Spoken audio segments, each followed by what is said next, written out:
Okay, so as a business owner, you had to have gotten these emails or LinkedIn messages where all of a sudden you won an award. Congratulations. Or, hey, we're going to feature you in an industry magazine. Or, hey, would you like to join our industry panel, our leadership panel? Because we could use your insights. Guess what? There's always a catch. There's no such thing as a free lunch. And I'm going to show you why. If it seems too good to be true, it probably is. Stay tuned.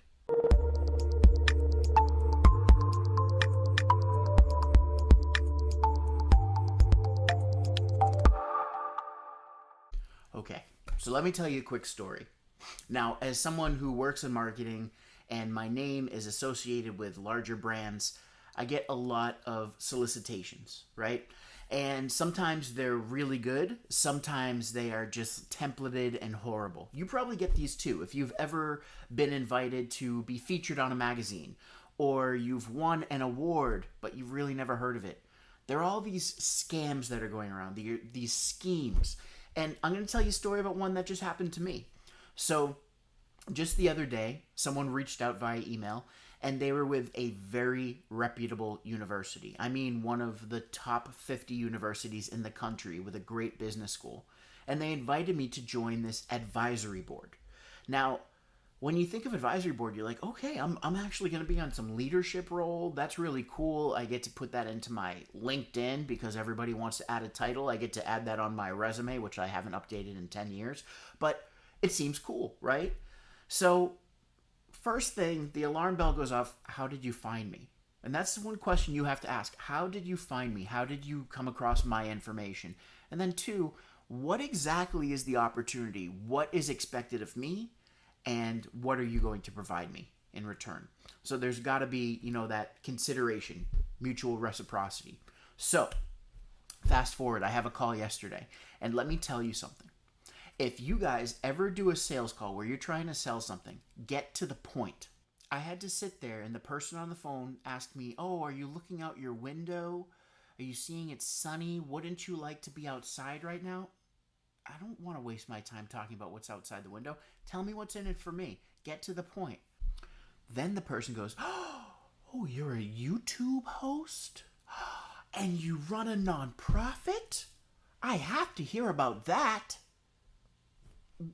What is this? What is this call? I am so in the Twilight zone right now. I don't know where this is going or why I'm on the phone. But, again, I'm polite and I listen. Then I'm told about this wonderful person who leads this course and it's for this university and he's done so many amazing things. What do I care? What's in it for me? Then I'm told about how the course has 8 sections and usually it's a 4-day boot camp and people will come to the university, but now it's virtual and they're doing it on Zoom. What do I care? Get to the point. What's in it for me? Then I'm told, okay, so we'd want you on the advisory board. And I have to prod. And let me tell you, there definitely is a sales strategy, and there are plenty of sales strategies out there, but there's one where you pique the interest and you get your target to ask the question, right? You get your sales prospect to start asking you questions. That means that they're more engaged, they want to know more, and they feel like you're filling them up, and then they're like, oh my goodness, this is so good. Well, I approach these things as a skeptic. I'm still very polite, very nice, which you should be. It's a person you're talking to, another human being. Show politeness and kindness. But I did say, excuse me, let me interrupt for a second. Can you tell me what exactly is expected of me? What's expected of my time? What is my capacity in this? Oh, well, you have to come to 3 meetings a year. Each meeting lasts about an hour and a half. What do? You're just going to give notes to the instructor. So, okay. So now you're telling me, okay, I'm on this board and I'm going to come to 3 meetings a year. Fine, easy, an hour and a half. So that's 4.5 hours of my time and I'm going to give notes. But what do I give notes on? Well, that's where you can audit the course. Okay, so now I have to audit the course, but how much does the course cost? $4,997. Okay, $5,000. Great. So do I get it for free to audit it? What's going on? Actually, no. So the university wants us to, we ask them, but they won't allow us to give 100% off. but they've given us a very hefty discount of 80% off. Guys, do the math. A $5,000 course, 20, 40, 60, 80. I'm going to owe $1,000. So I'm going to pay this woman who I don't know. I'm going to pay this instructor who I don't know $1,000 to spend at least 4.5 hours of my time plus watching all these things and giving notes. And I'm not getting anything in return. So it sounds really good because I can attach myself to this prestigious university, one of the top 50, but I have to pay $1,000 to do it? And I got to spend a lot of time doing it?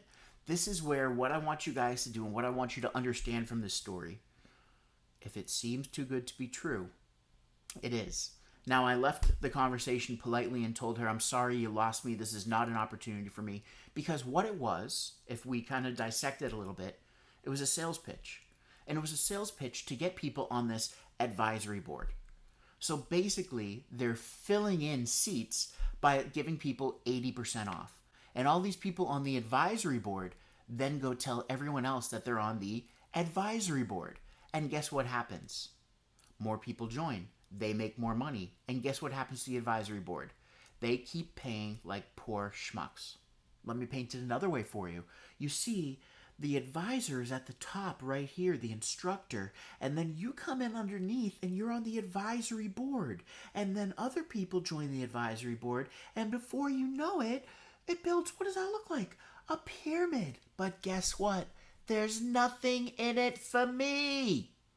So, my friends, if it seems too good to be true, it is. If you ever get an email, if you ever get a solicitation and you have a question about it, send it to me. If I can help you figure it out, I most surely will. If I can't help you figure it out, then I'll help you ask the right questions to try to get to the bottom of it.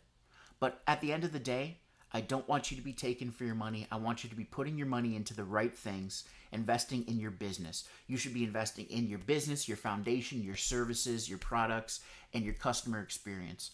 Don't worry about all those bells and whistles. Don't worry about those shiny metals. People don't care.